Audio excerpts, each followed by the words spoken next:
How to not poke yourself in the finger. This is a very important one because this tool is super sharp. The number one most important thing is to work on your foam. This piece of foam is a scrap piece of upholstery foam.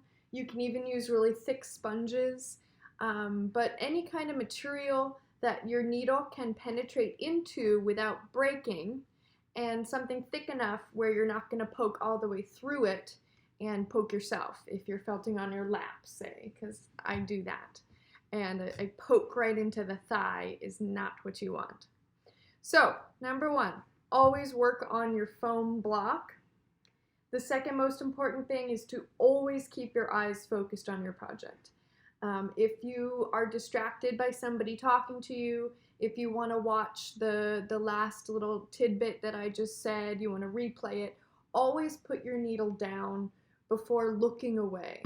Number three is going to be to slow yourself down.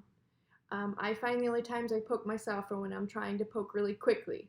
So you're not a sewing machine. This should be done very carefully and precisely, especially when you're first figuring it out. So for that reason, work slowly. And the next one is to always keep your fingers wide apart. So say I'm working on this little sheep, I'm going to hold him down and I'm going to keep my fingers as wide apart as possible while I poke on it. You never want to pick it up and hold it in your hand, because if you're poking into it in your hand, you can see how this is a no-go. So, work on the foam, keep your eyes focused, poke slowly, keep your fingers wide apart. Always put the needle down if you're distracted. And one last thing about the needles is that the tips of these needles can break off if you put pressure on them in the wrong way. So always be very mindful and careful that you're going straight up and down with the needle. You don't want to come in at an angle and then come out straight, because the tip will break right off. The other thing you don't want to do is try to move fibers around. Sometimes you'll want to use the tip of the needle to pry the fibers up or pry them sideways. No, no, no.